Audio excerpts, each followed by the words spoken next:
Monday morning hues. You might expect it to say Monday morning blues, you know, but I have more than just one shade this morning. I have a little bit of blue in me because I just got back from the casino where I lost $341. I have mixed feelings about that because I knew going down there I was due to lose. I won the last 5 times in a row I went to the casino. I won a total of about 2,500 bucks, but I gave back 341 of it today. Um, I'm kind of proud of myself because I told myself when I left I wasn't going to lose more than $400, and I only lost 341. I kind of knew I was going to lose. You know, I was destined to lose. As I was driving down there, an owl swooped down my car as to say, "Don't go there." Every time I see an owl, I think of my dad. I see him as embodied in owls now.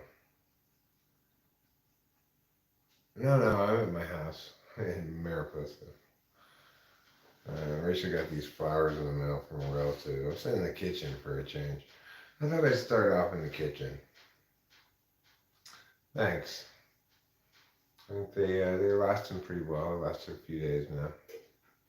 Rachel had her bridal shower on Saturday, and it was a Zoom conference. She had a lot of her relatives there, and she opened a lot of the boxes of the gifts that we had received and stuff like that from her relatives.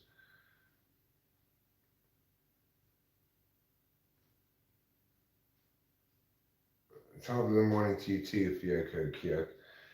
Yeah, I set Rachel up here at the kitchen table for the Zoom meeting, and I guess that's what inspired me to start live streaming from here right now instead of from the other room. I just got back from the casino, as I mentioned, and where I lost, of course. Uh,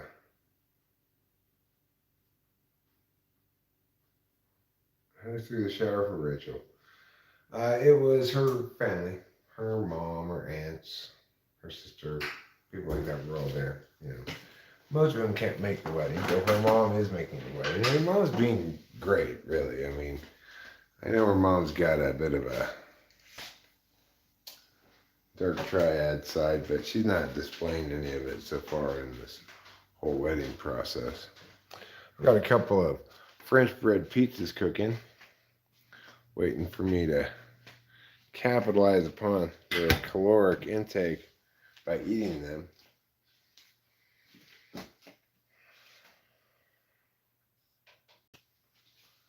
Let me just make my way back over here where I can pull some proper bong rips. Kitty, you're gonna have to move. I'm sorry. Yes, I know, baby. There you go. I'll move this and you can sit right there if you want. Okay, so the mouse is right here. Get you guys up on the big screen so I can see you. P, P, P, P, P, P.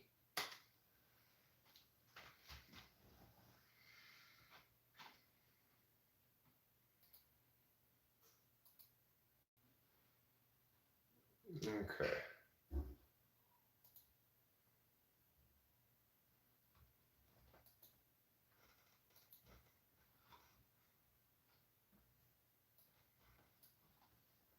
Wow, my COVID video got a lot of comments.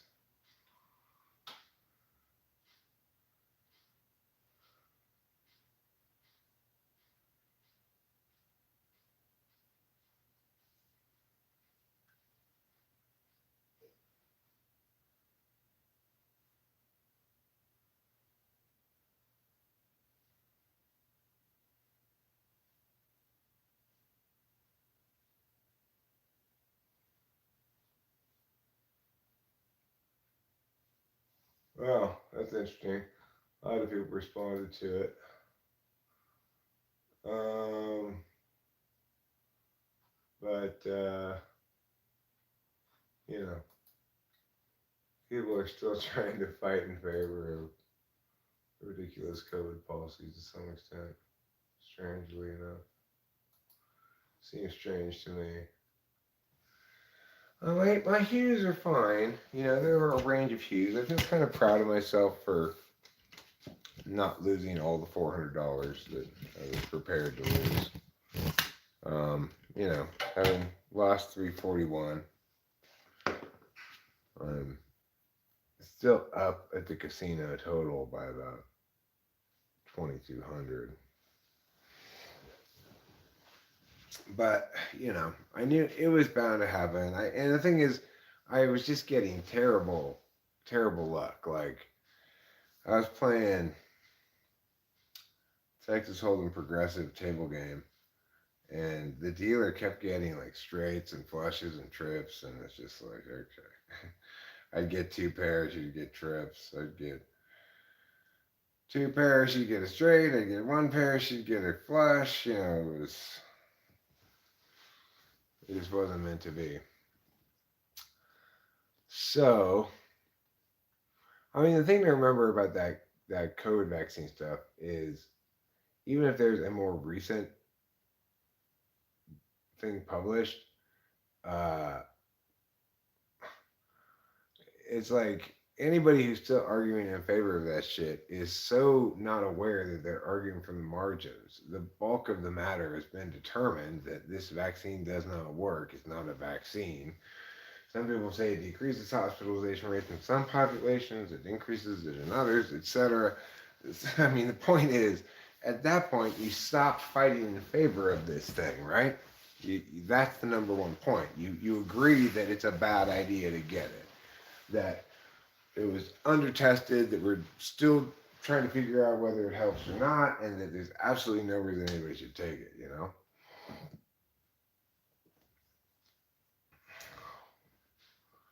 So, I think about that. But,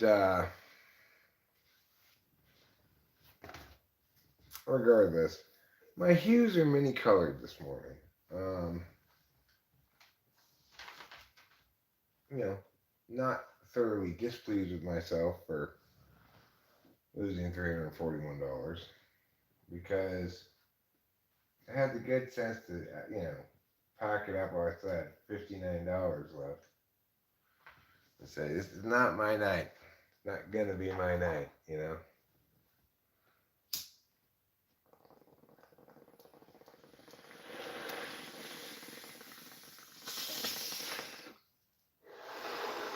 I played for about an hour.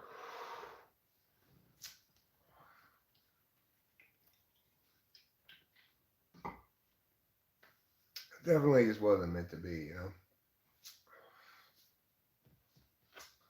So, that's the first time I've been to the casino for a while. Probably the last time I'll go for a while. We'll see. Sometimes I surprise myself with different ideas. Um, on Tuesday, I'll call in my prescription. I can pick it up as early as Wednesday. Hopefully, it'll be ready. And then we're going to kick things into high gear. But I was not totally productiveless today, or I mean yesterday, really this weekend. There were a bunch of long tubes of metal outside that I couldn't fit into the trash cans. Well, I chopped them up. I got an angle grinder from town, a Makita angle grinder, and I chopped them up. Hey, Acacia, I will answer your Shayla Gallader's question in a second. Um, so I chopped it all up. I put them all in the trash cans. I took the trash cans up to the street. I've got an extra bag full of chopped up cardboard boxes. I'm considering taking that up. They're not supposed to. They're only allowed to. We're only allowed to put out 4 32-gallon trash cans. An extra bag. They probably won't take it. But I was thinking if I put it up there and I binder clipped like a $20 bill to it, maybe they'd take it, because we we really gotta try to get every bit of trash out here as we can this week. 'Cause we only got like one more week of trash before the wedding. And then the wedding's gonna be on a Saturday. That's not ideal because that's 2 days before trash day. So we're gonna have 5 days worth of trash, and we probably have a lot of trash. So it's gonna be like a busy week of doing stuff.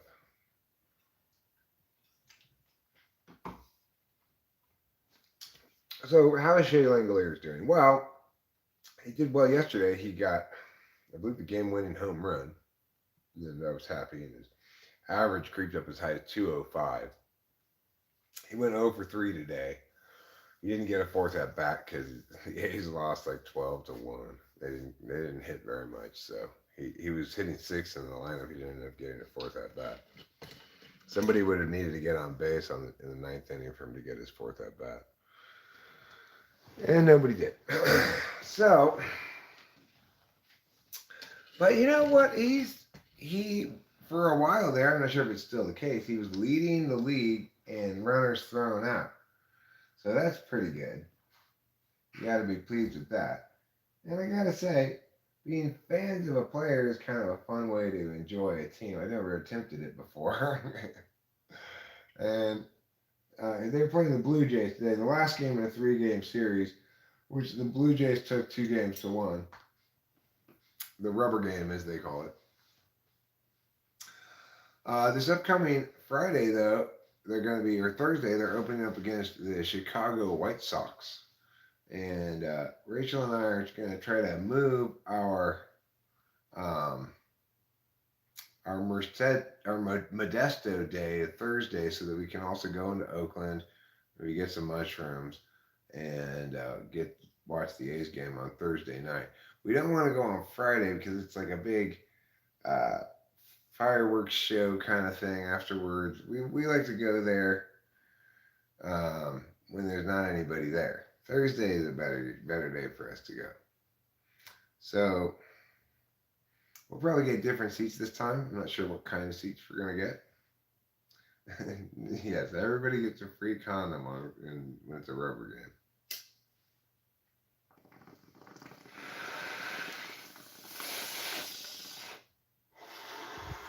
No, anytime you have a 3-game series in baseball and they split the first 2 games, they call the third game the rubber game. I don't know why. Yeah, I'll probably eat some before the game.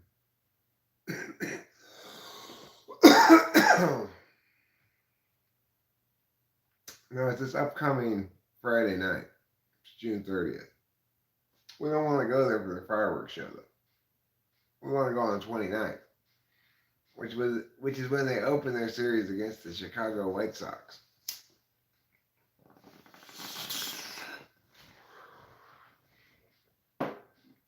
Or as I'm going to say, no, I'm going to be busy being a fan.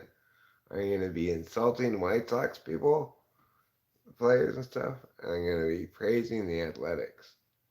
So what that means is I might, for example, stand up and say, Chicago stink Sox, more like it. Something like that.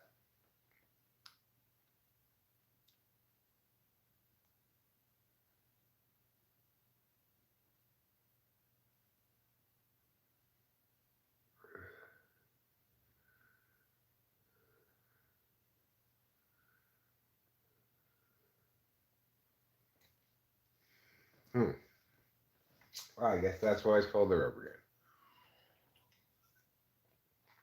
game. Regardless, I've also got my standard athletics cheer, which currently ends in, let's end this losing streak. Okay. Let's go Athletics. I said, let's go Athletics. I said, let's go Athletics. End this losing streak. If they have a winning streak, then you say, you got a 3-game winning streak, or whatever. however many games it is.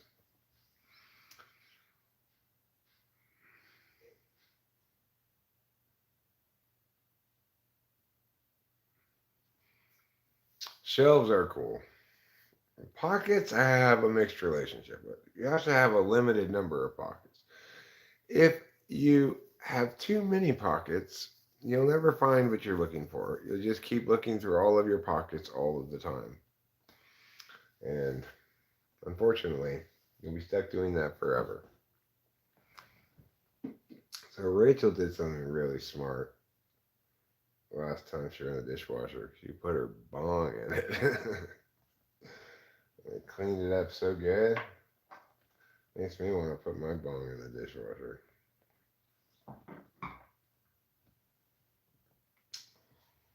Well, I have to grind up more weed. I'm out of weed grounds. Scrubs are the worst. You don't want no scrubs. Scrub is a guy who can't get no love from you. Hanging at the passenger side of his best friend's ride, trying to holler at you. I don't blame you for not wanting that. That's fair. That's perfectly fair and reasonable, Adrian B.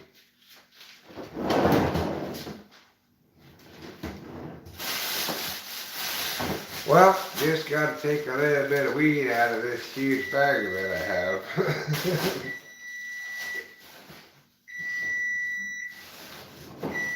Okay, I hear you. Jeez.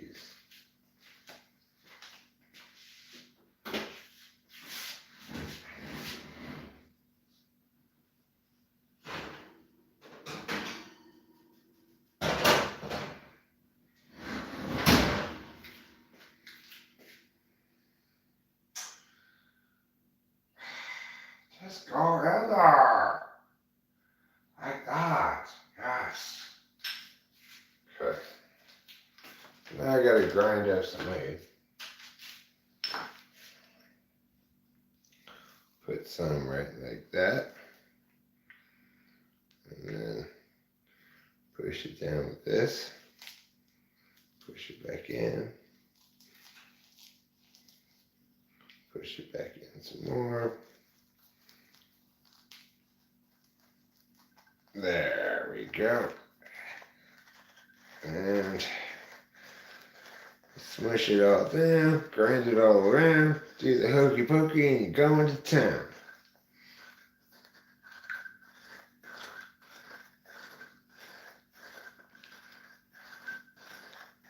Yeah, really grind it all around because I put so much weed in there. Probably too much if I'm being honest. But still, I managed to push this thing down all the way, so that's a good sign.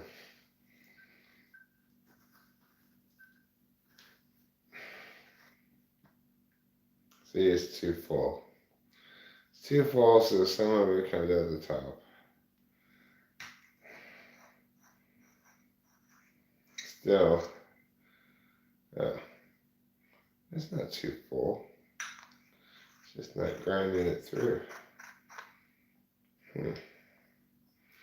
I'll get you, you mother of pearl. You're not going to escape grindage, no matter how hard you try.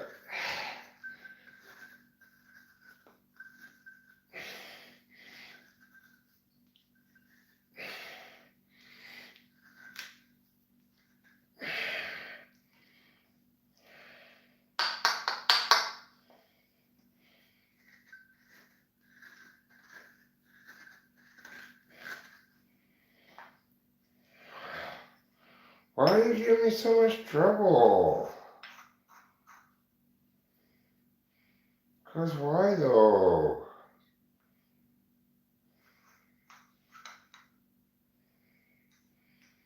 I mean, yeah, it's a little bit better, but still, look at the top.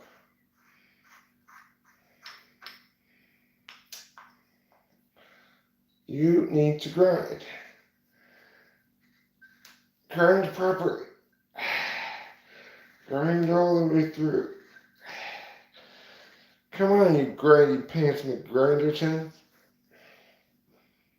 Grind right. Well, spilling that some on the floor helps make this process a little easier. This, more like it. Boy, what a piece of work that was, huh? It took a lot of effort, and I'm still not satisfied with the results.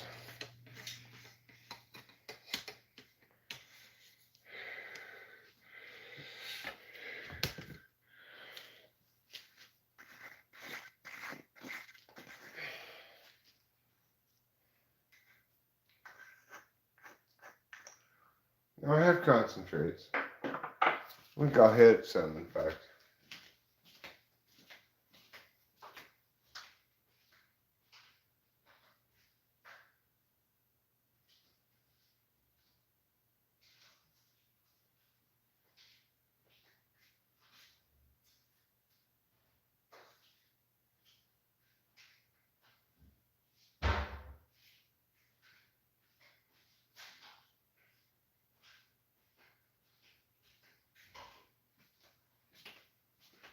The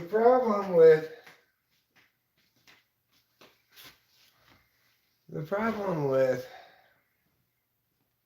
concentrates is they kind of cache my lungs, you know?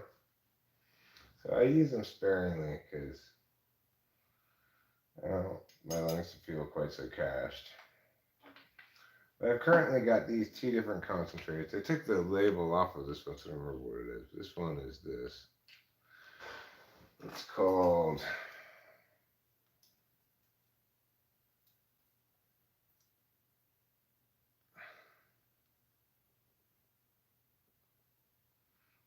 stovepipe batter. It's spelled B-A-D-D-E-R instead of B-A-T-T-E-R. Stovepipe batter. I got this one. This one's more like a goo. This one, more like a crumble. And then I also have this one, which is like a shatter.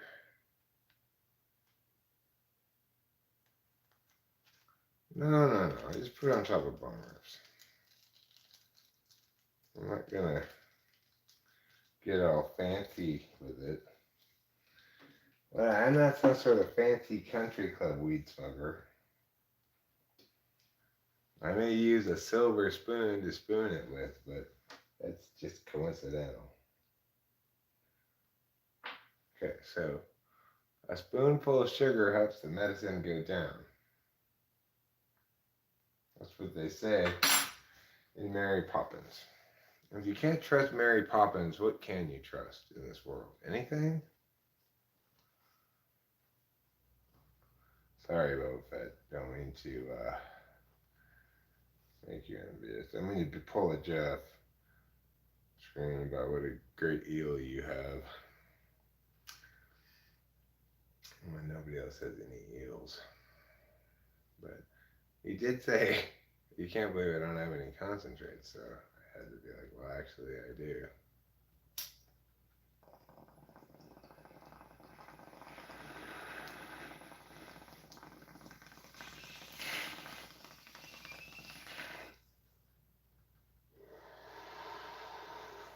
Shea Langoliers has all the best concentrates, I'm sure.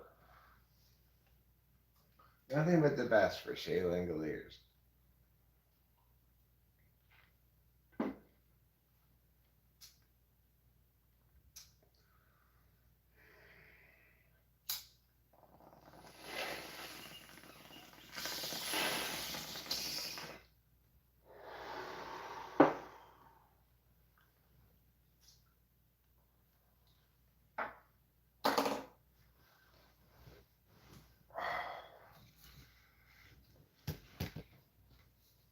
was pretty good bone ribs.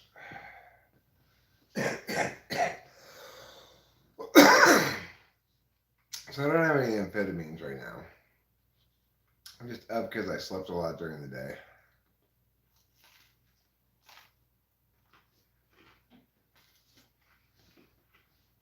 Basically, I'm all slept out, you know.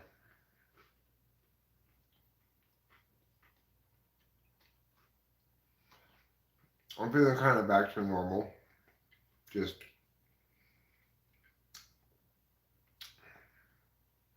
like, I got pretty good energy levels. But I think I should probably go to bed in an hour or two, you know. Well, I don't feel tired at all right now, so. It's like,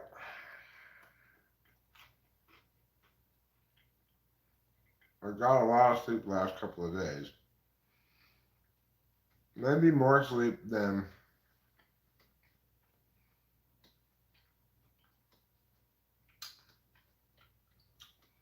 you know, me getting up.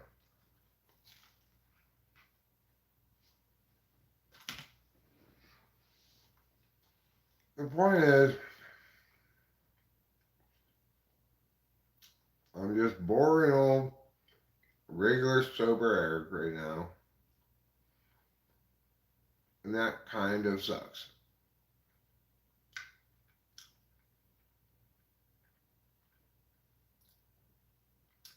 But that's just life when you don't drink alcohol.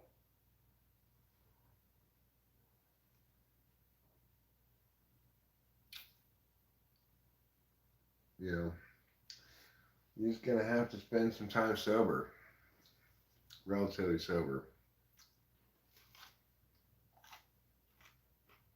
That's what I'm doing right now.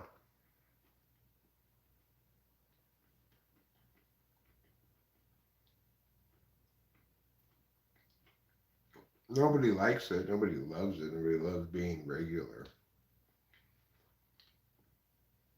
Oh, I love being regular. No.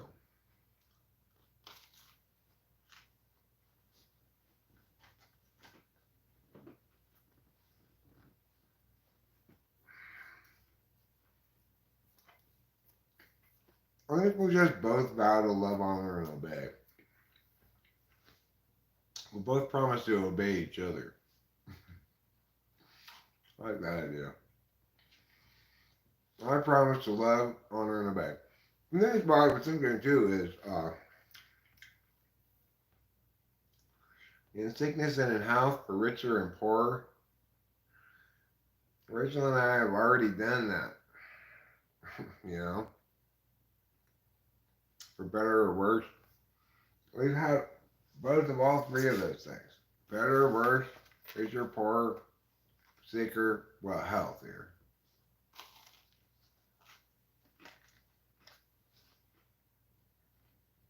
So it's like,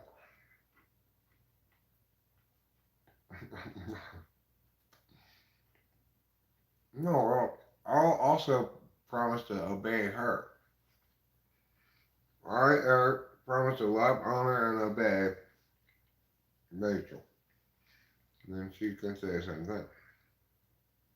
I, Rachel, promise to love, honor, and obey Eric.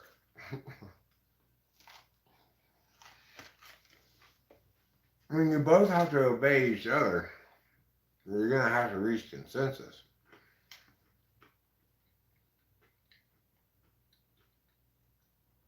You know, we're going to do short vows. We're going to fuck around.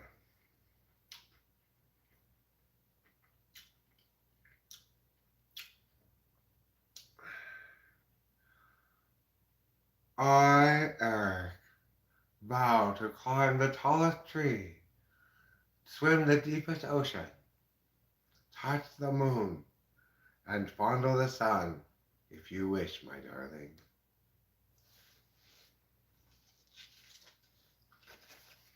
I don't need any kind of poetic nonsense like that.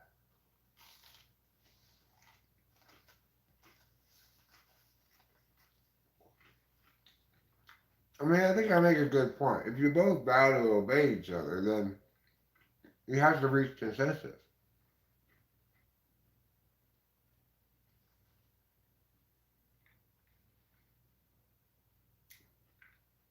That's how shit should be in a relationship. It shouldn't be about compromise. It should be about consensus.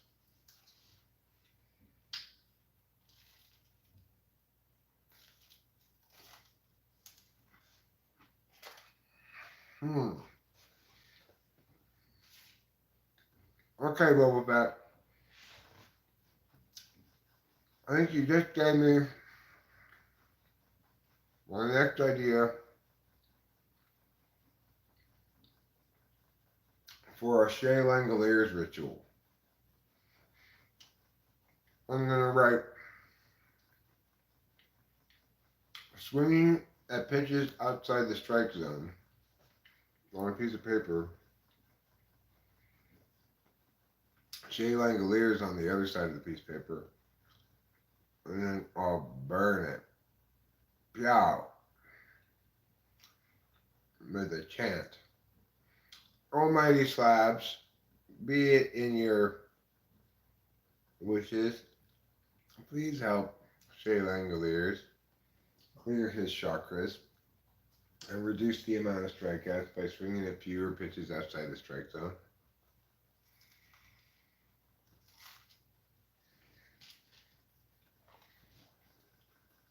I think I'm going to do that, Boba Fett.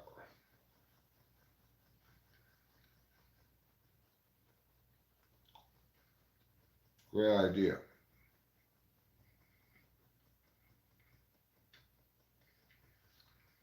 Boy, the only naked I'm afraid people are being awful to Jeff. I don't like them. I am feeling very, very pro Jeff and anti everybody else except maybe Gary.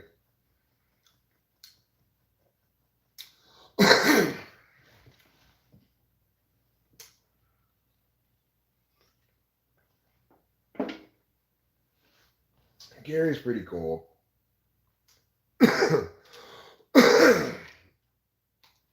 Gary's not really participating in their bullshit, but he has no affirmative obligation to put a stop to it or anything. So I guess he kind of gets away without any shitting on him, really.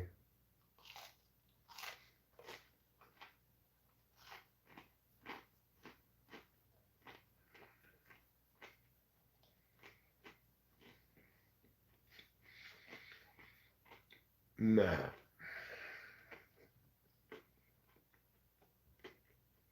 Steven doesn't even realize he's doing it, too. Steven is being part of this bullying and thinks he's on the side of correctness because everybody else is, but he's not. Watching it from a third party perspective, if you're doing it, Jeff is wrong and unjustified and bullshit.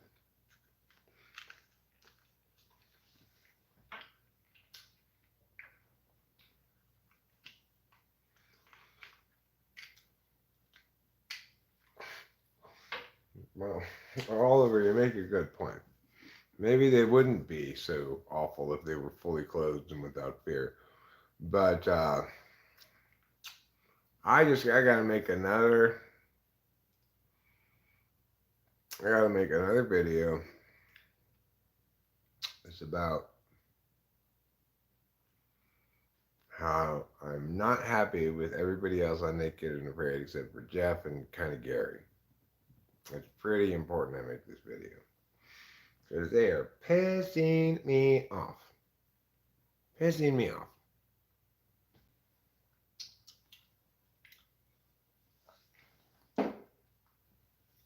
Like, whatever it is that Jeff did that they think is wrong, them ganging up on him, isolating him, having a double standard where they treat him differently than everybody else about everything is way worse than anything he ever has done in this show. And he's totally winning, in my opinion, the battle for the hearts and minds. of the viewers, not in the show, you know. Unless you're naked, Oliver. Don't be afraid to be naked. It's fine. If you don't ever be naked, you can't ever take a shower, so it's pretty important to let yourself be naked every once in a while.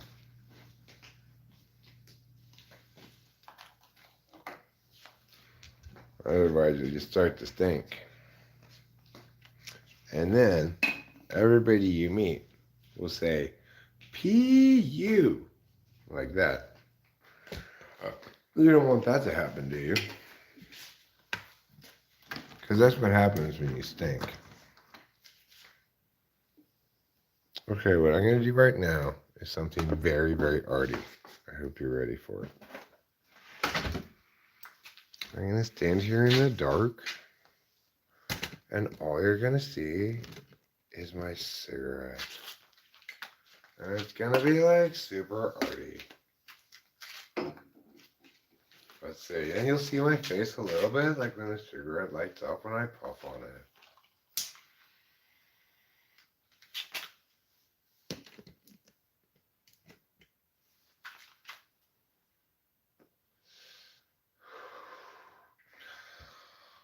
Oh my god, that is so arty. I love it.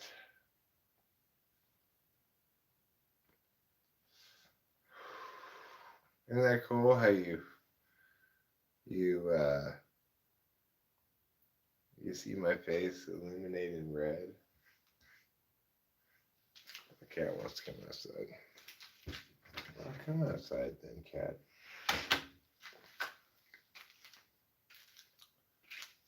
Do it again, or come process with your artiness.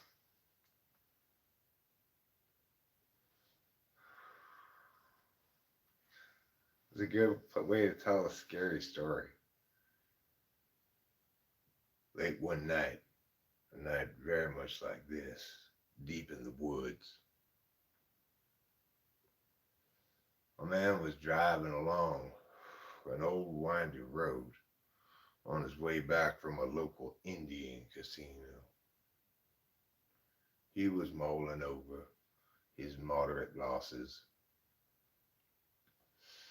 of $341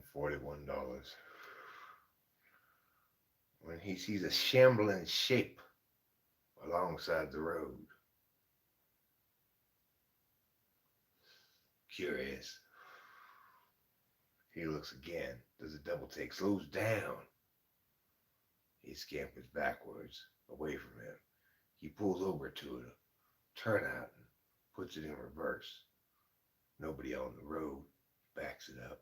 There it is again, the shape. What was it? Now it moves the other direction. He switches it into drive and moves forward with it.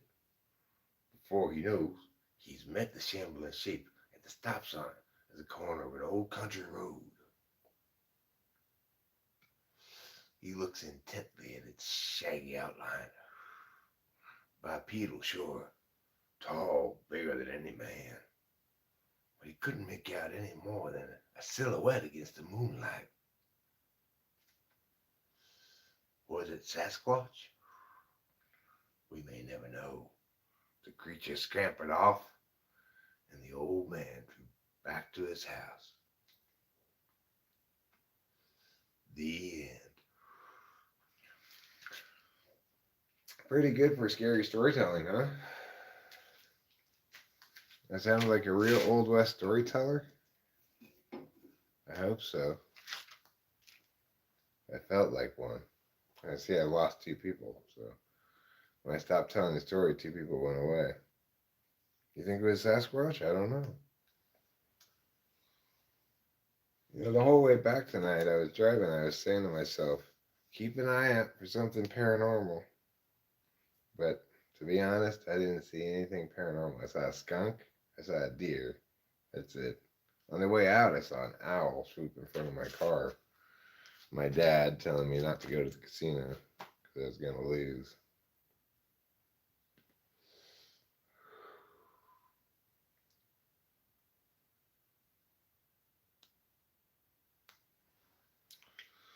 But I keep my fingers crossed, you know. People see weird things in the woods.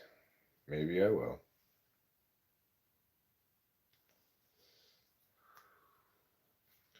Let's go around back and see if we can see anything out there.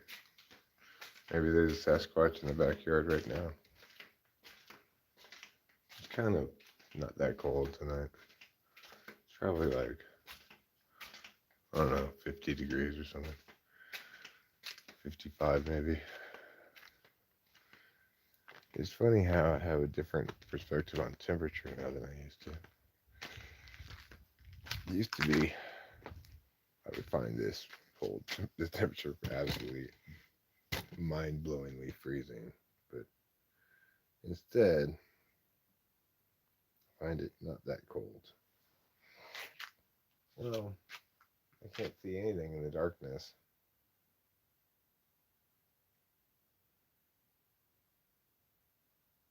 Hello, is there a Sasquatch?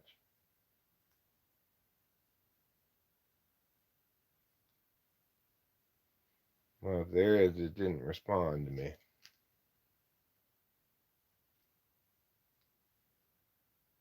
What if I whistle? Let's see.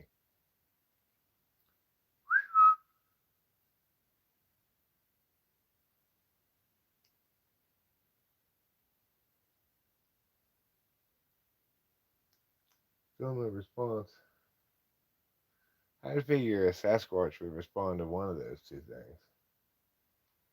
You know, both of those are sufficient Sasquatch bait to lure in any Sasquatches that might have been here. So I'm going to guess the evening's just Sasquatch free.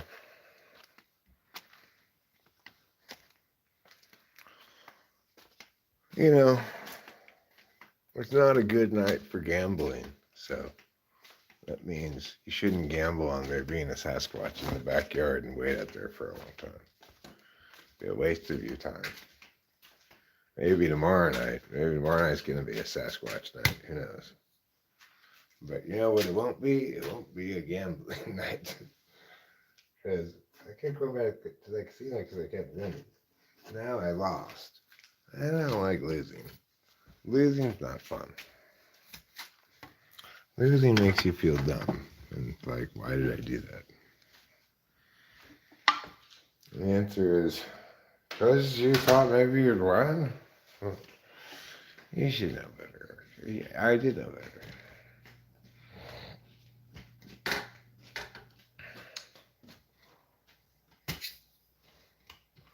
Individual relationships or evenings don't scare me. Community standards are scarier. Well, you know, I've been thinking a lot about the lawsuits that I'm involved in. And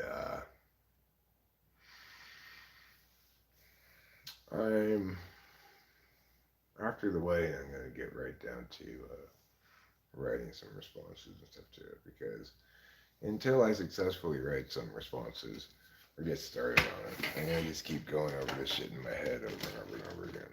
So, if Michelle Schacht has done one thing, she's accomplished leasing a lot of headspace. Well,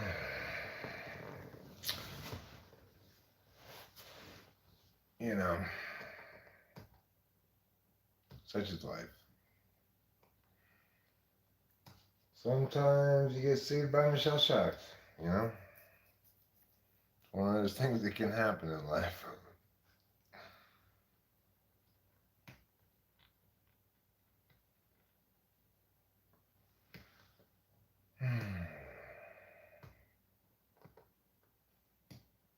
Well, I'm getting a little bit tired now. Probably go to bed pretty soon.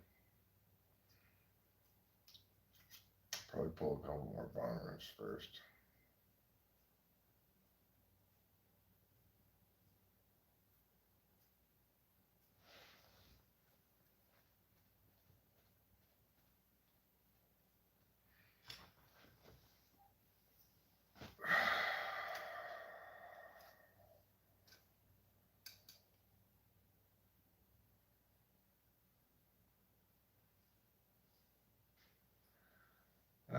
It's good. Alright, let me review it.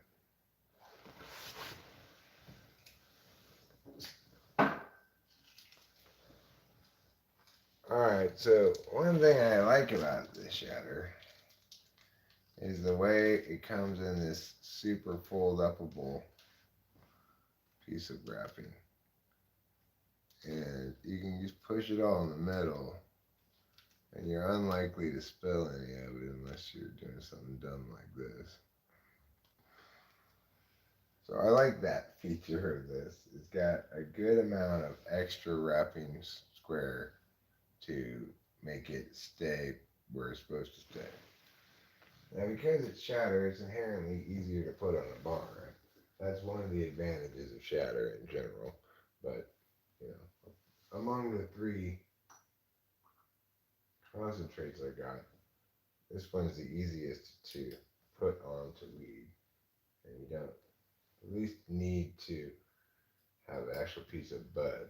Like that really gummy stuff, that to even get it onto a bong rip, you got to put onto a piece of bud. You can't even put it on ground up weed. So that's the disadvantage of that stuff. This, however, you just pick a little piece from over here and just drop it in. Like, see, it's just a little piece. Just drop it in like that on top of it. And then you try to find the other lighter, which is in your pocket. And then you try to smoke it and see what it's like.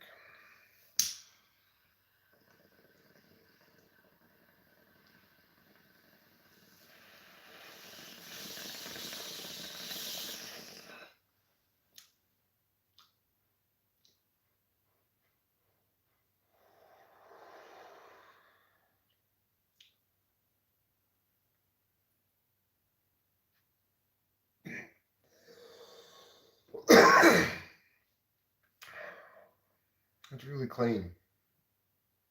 It gives you the drug sweats a little bit.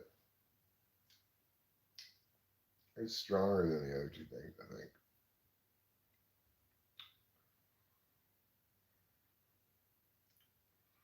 It leaves a little bit of a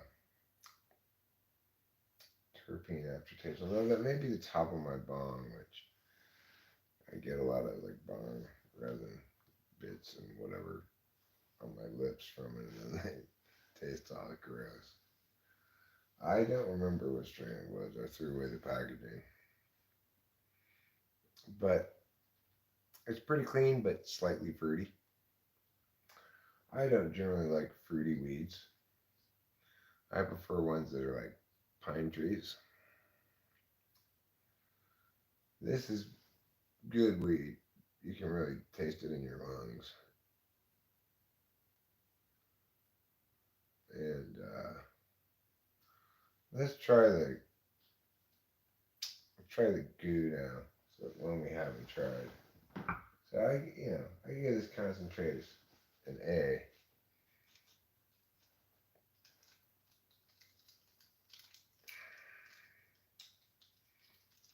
Yeah, it gets an A. Now, what I'm gonna do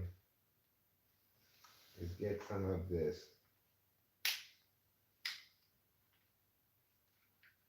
goo stuff. This stuff is the most difficult to apply to anything. I don't really want to go. I got a little piece of bud right here. This will be fun. Like I get a piece of bud like this size, which isn't that big. You just put it in there and let it get a little bit of goo on it. Kind of squish it around a little bit. Now, you come out here.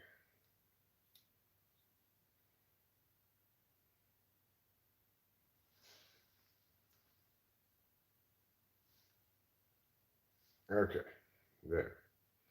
And I still have a piece of bud in there. I'm gonna get it with this.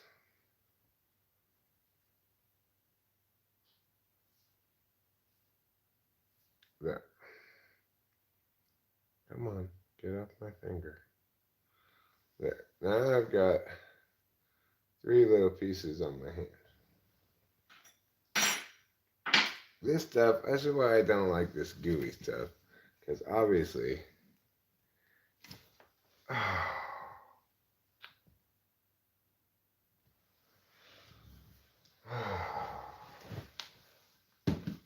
that's so sad.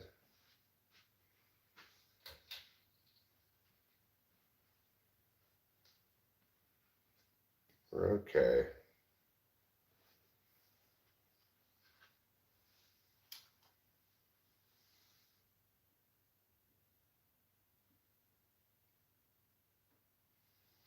Did it fall there? It's impossibly lucky.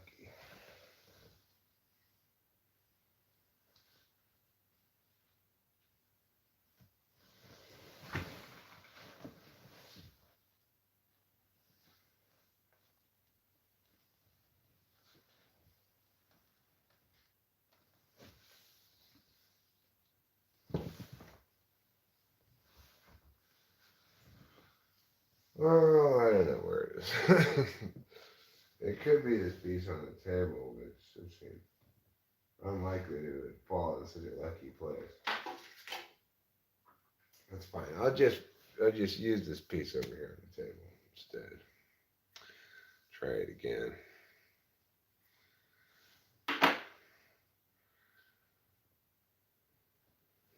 My middle name, in case you don't know, is Failure. Eric Failure Strauss.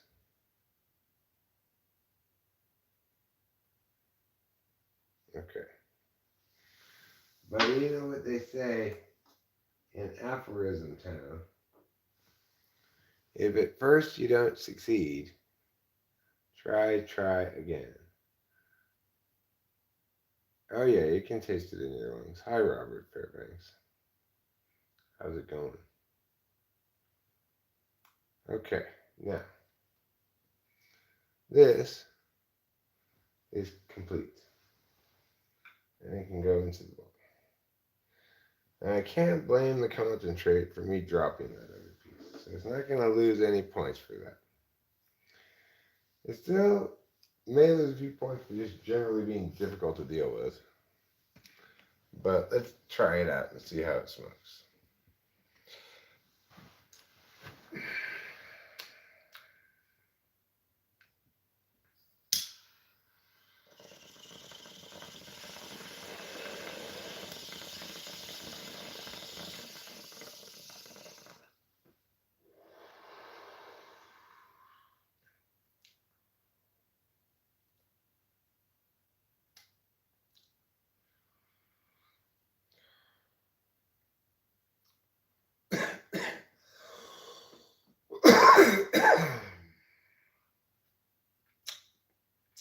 Spicy.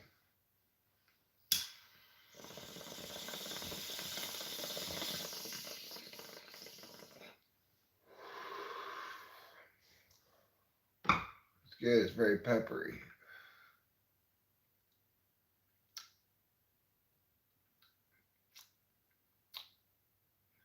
Aftertaste is kind of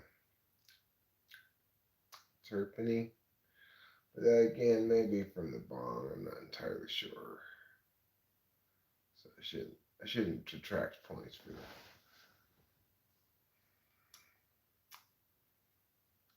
I'm gonna give it an A as well. It's good. I like it.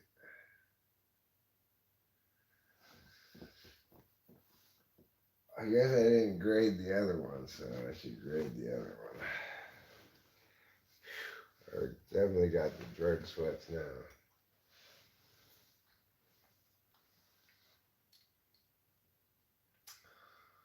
Oh.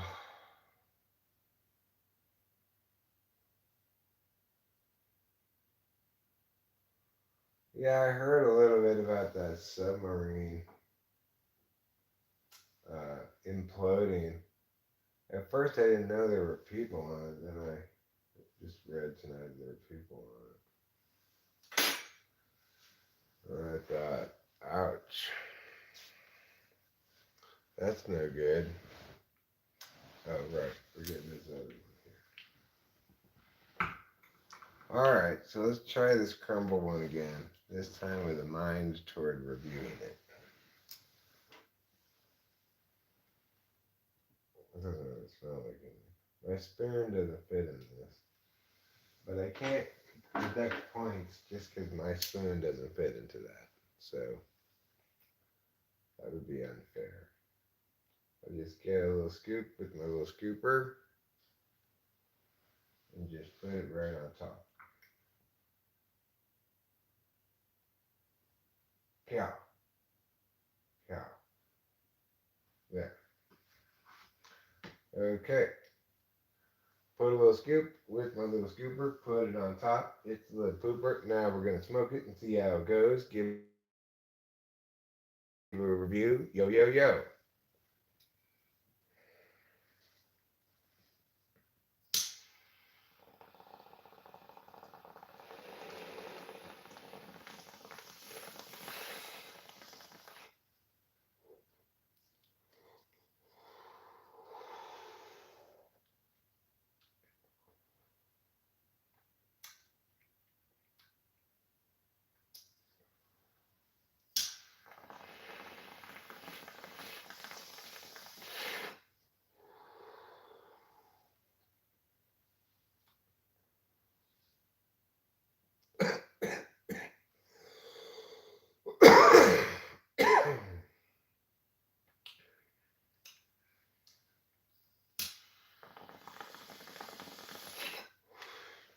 Okay.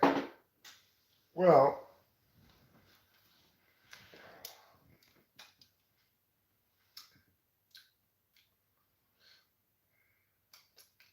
that one's probably the cleanest tasting of them. Just sort of tastes like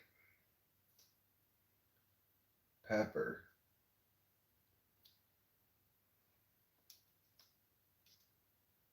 But it's a little bit harsh. Maybe a little bit harsher than the other ones. Still unharsh for concentrate. This one, though, doesn't have really any taste other than peppery nose.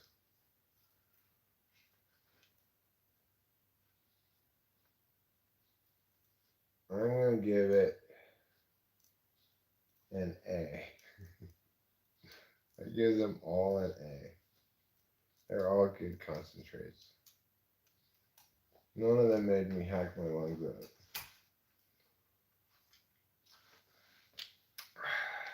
This one probably is. Well, it's got the least aftertaste, but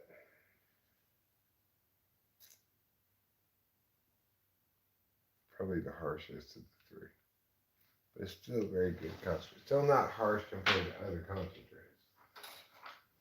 Because concentrates usually, if you don't get great concentrates, then you're not going to be happy with your concentrate. The Indian weed store seems to be a good place to buy stuff. Although we weren't very happy with the gummies we got there last time, but weed could just be too much of a head to get high from gummies, you know. They exploded at 2,500 feet. Doesn't sound like that was designed to go 12,000 feet. They imploded at 2,500 feet. Why are they got to put people in it anyway?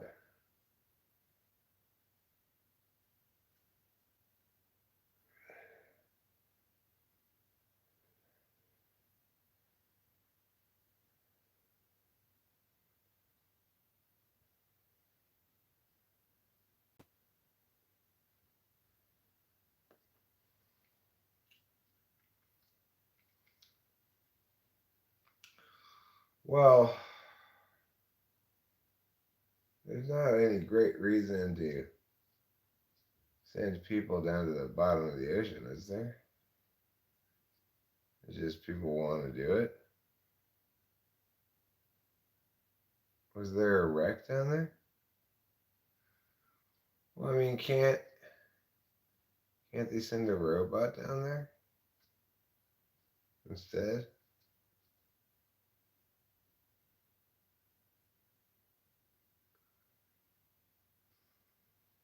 They should try that instead.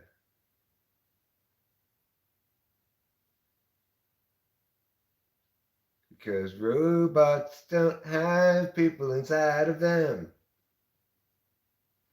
Robots can handle the pressure. And even if they implode, there's nobody to sewed. Cause there's nobody inside. Oh, he already sent a robot down there, huh?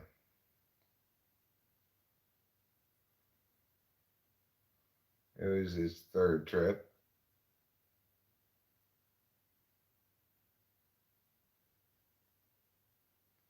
Oh, is that where the Titanic is? Why is James Cameron so obsessed with the Titanic?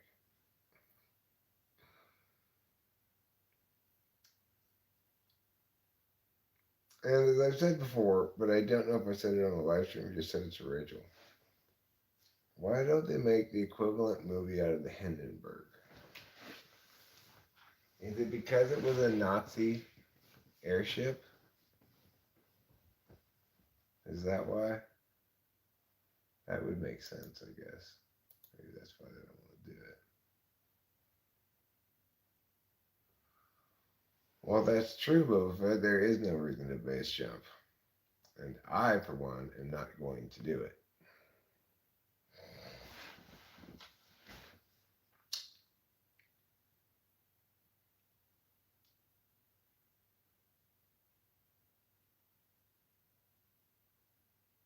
It'd be a pretty short movie. Well, the thing is, Robert Fairbanks, they need to build up the story, the love story that happens on the Hindenburg as it's flying across the ocean between a poor stowaway girl, though, this time. He switched genders. And a rich society lady. And, one of them, one of them pushes the other one out of the Hindenburg just in time, and he gets caught on the ground by somebody. See, that's a good movie. Everybody would pay to see that movie. The Hindenburg, but somebody survives. I think not everybody in the Hindenburg died. Is that correct? Can somebody look it up? I think there might have been a couple of people who survived or were inside the Hindenburg. So we've got to Google this. Yes, we do. Yes, this is something we must and definitely Google. Did anyone inside the Hindenburg survive? 36 guests and 61 members of the staff survived. Wow. That's nearly 100 people survived. Have you ever seen the footage of the Hindenburg blowing up?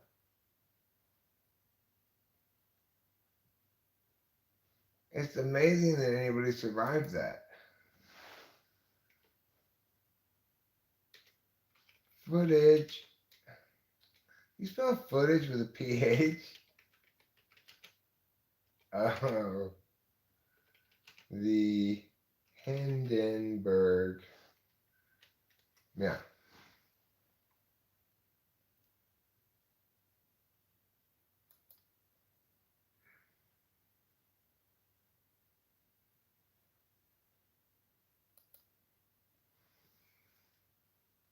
Okay.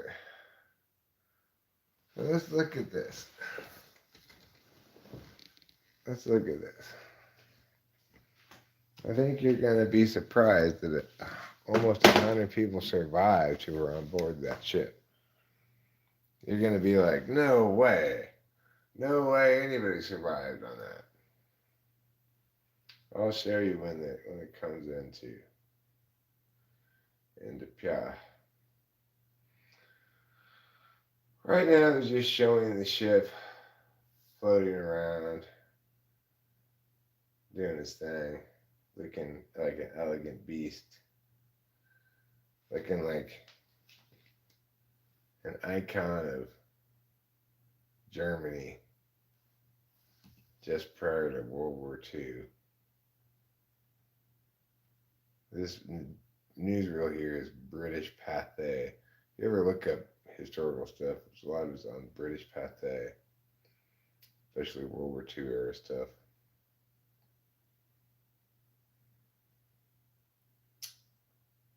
So anyway, I'm just waiting for the Hindenburg to explode. Just give me a second here. Okay, well, it's just jetting some stuff out. It's gonna explode pretty soon. Okay, so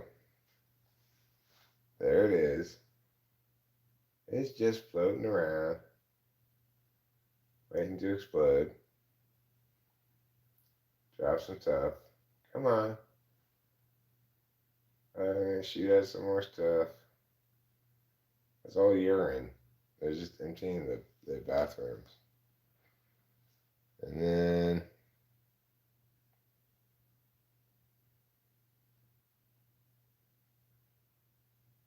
there we go. It's coming along. Here we are. We're shooting a bomb. And we're now zooming along over the humanity. And there goes some ropes. Grab a rope. Grab a rope, everybody. Just go ahead and grab one. And then they're pulling the ropes, pulling it down. Come on.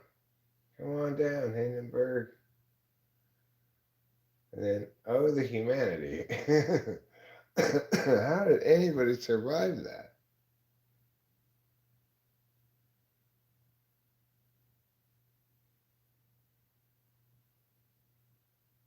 How did anybody possibly survive that? Well, nearly 100 people did. Nearly 100 people survived the Hindenburg.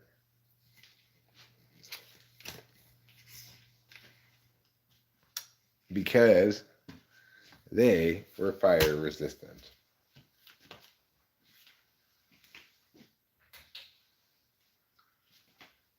Unlike the Hindenburg.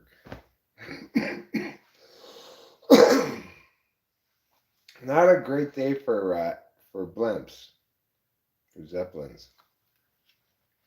Kind of marred the reputation of Zeppelins a little bit, I think.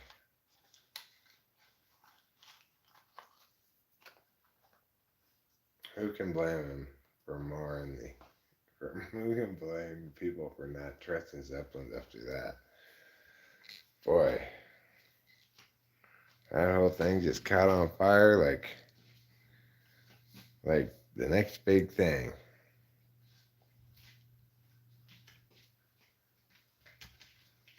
It caught on fire like the next big thing. That was the Hindenburg.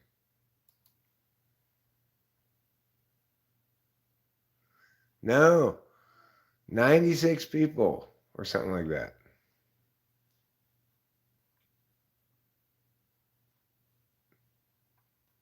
Almost 100 people survived that. So, let me reopen close tab. Oh, I can't. Maybe I can. No. Okay. Let me open and read you the story that I didn't read, but saw the headline for. I need my keyboard.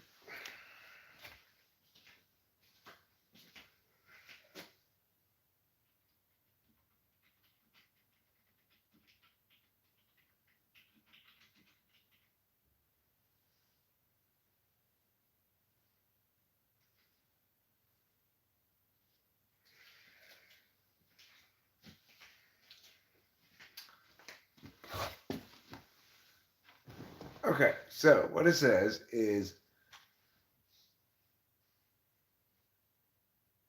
survivors 62. Or 62. Sorry. Um, 23 passengers and 39 crewmen.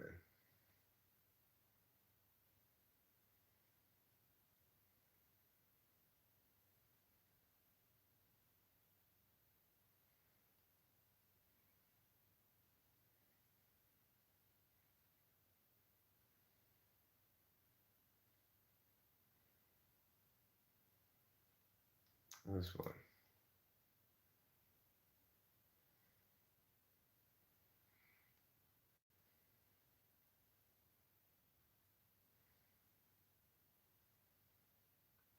Let's see what it says here.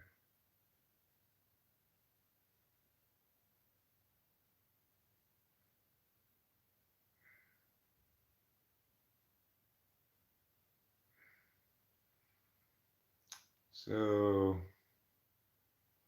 this Kubis guy was in the dining room of the airship when it burst into flames. He avoided death by jumping out of the window as the cabin approached the ground. Before taking the leap of faith, he encouraged others to do the same. He didn't suffer any injuries. He testified during the investigation into the disaster.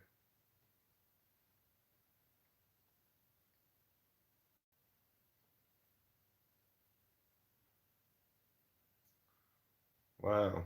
And the Hindenburg disaster shattered confidence in giant airships, bringing an end to a unique era. Wow, that's too bad. Because they could have just used a less flammable gas and then they wouldn't be having this problem with their airship. They should have just used helium. That's not as flammable as hydrogen. 62 people. Hmm. Well, many of them were very seriously injured, though. I did say that. But not that guy. He just hit the ground, did a somersault, popped up, and ran away and said, "Look at me. I'm fine. Get me away from that flaming ship." So he could be the lover in the story, maybe. And he goes on to make a memorial for this woman that he fell in love with on the ship. Pretty good, huh? Let's make a movie right now. We can cast the people. We need a Leonardo DiCaprio type. And we need a Kirsten Dunst type.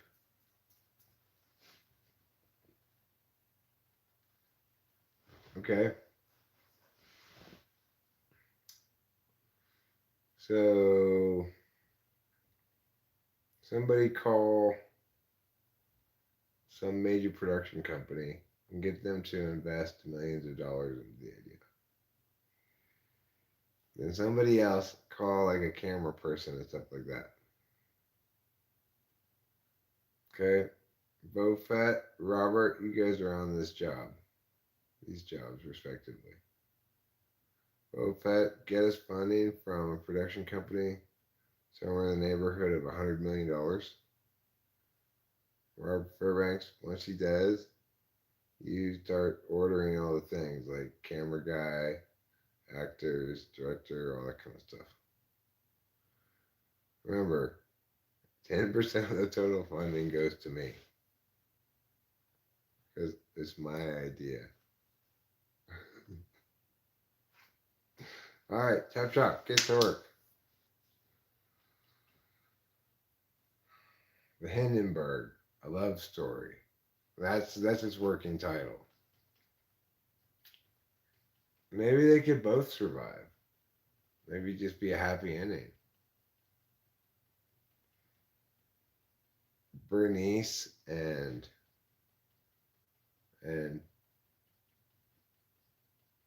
Rupert.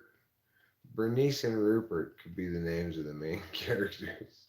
Those are working names. Working names, okay. But Bernice and Rupert Lockerbie. Okay. You want to name the guy Lockerbie? Okay, fine. Rupert Lockerbie. And his name's Rupert, but people call him Paul.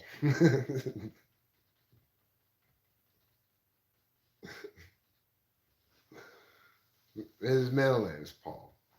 Rupert Paul Lockerbie. That's his name, okay? People call him Paul. So the other lady's name is Bernice, but people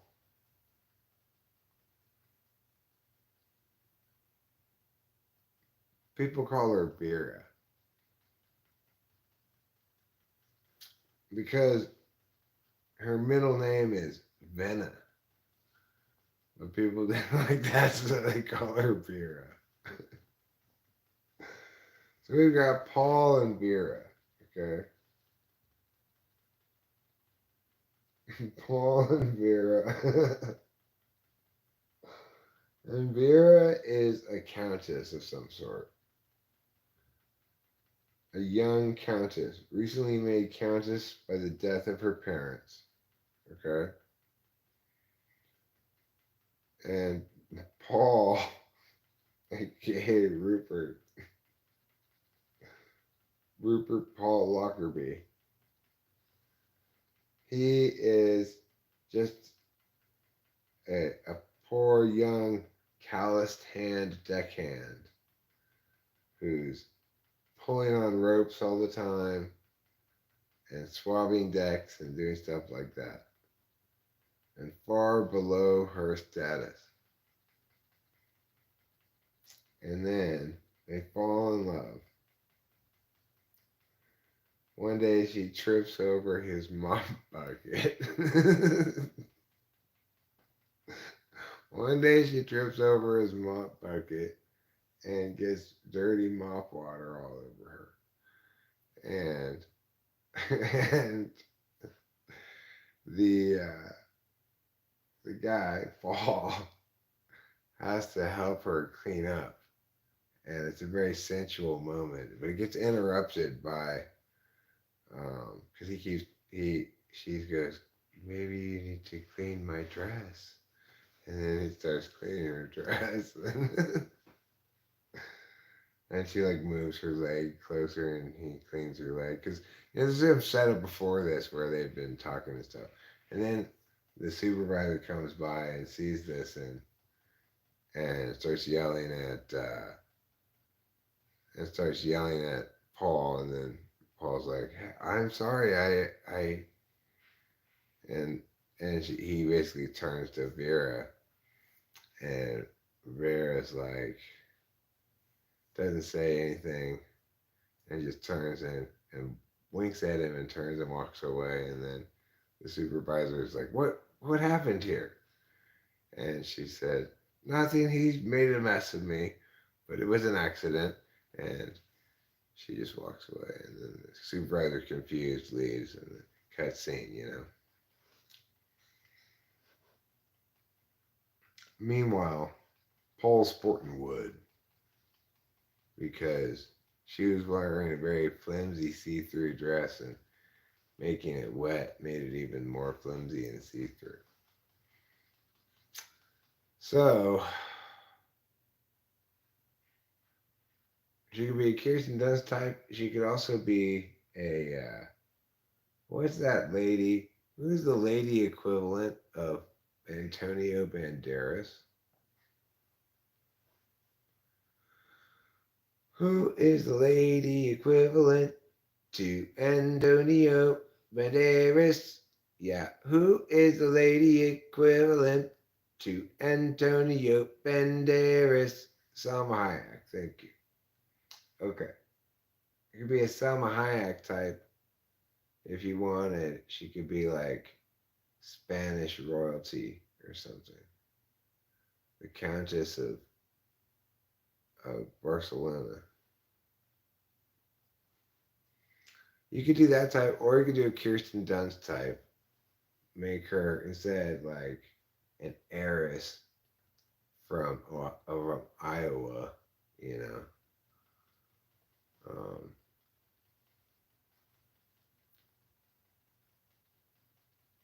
I don't know.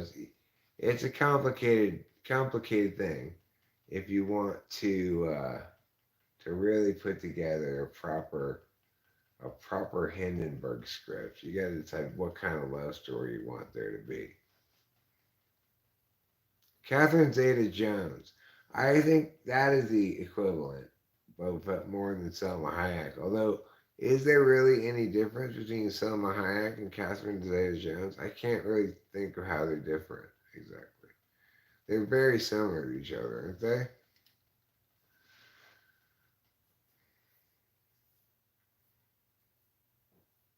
Like, if you wrote down a Selma Hayek type and you wrote down a Catherine Zeta-Jones type, wouldn't the same ladies go to that audition? Don't you think?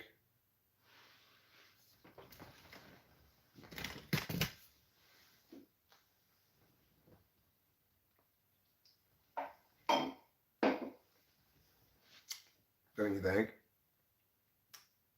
I want a vote from all four of you.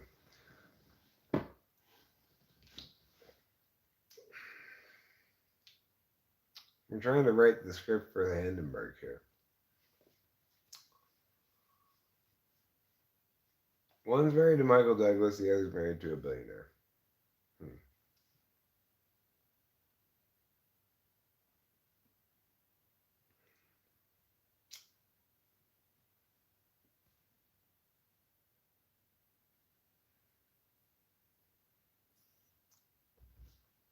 Well, regardless, I think the correct answer to the question, which actress is the equivalent to Antonio Banderas? The correct answer is Catherine Zeta-Jones. But Selma Hayek is an excellent answer that also works. She's also an equivalent because she's equivalent to Catherine Zeta-Jones.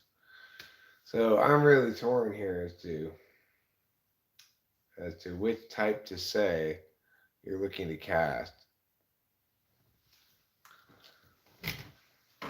Well, there could be some singing in this. There could be some singing.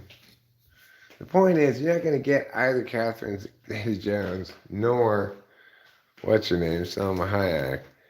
You're looking for a type, right? A Selma Hayek type or Catherine Zeta-Jones type. And to accomplish that, you don't need to draw that much of a distinction.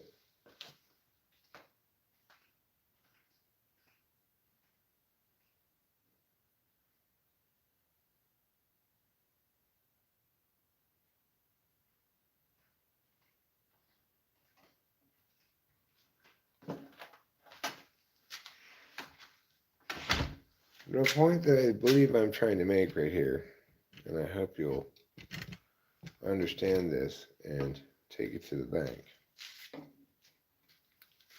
is that no matter which lady you put, you get the same actresses trying out.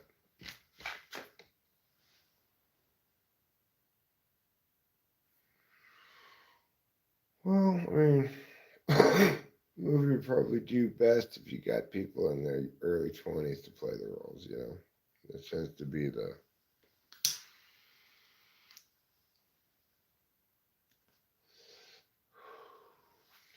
way to go. So, you can envision it casted however you want, right? Like, they could play around with casting of different kinds, like a Ryan Gosling type, or Eric from that '70s show type. Um,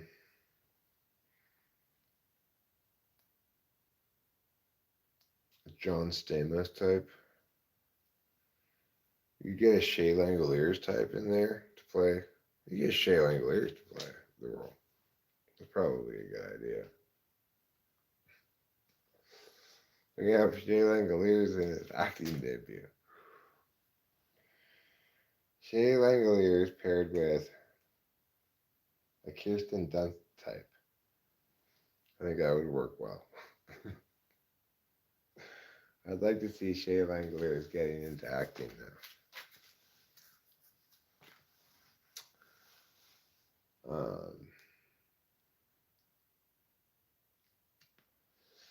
I could see him playing the role of the crazy, overexcited kid, still naive, who gets victimized by the mob or something. Be a good role for him.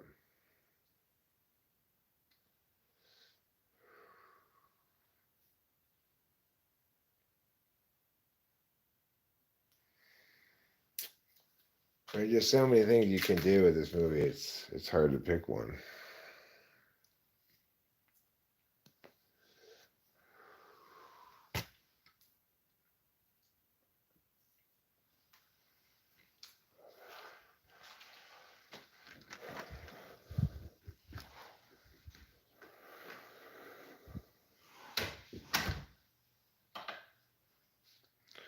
Okay, well, I feel kind of blue because I lost some money at the casino. I feel kind of dumb. But I kind of knew it was going to happen, and I feel kind of good at minimizing my losses and just walking away after about an hour. I'm going home. Where I belong, getting stuff done. So,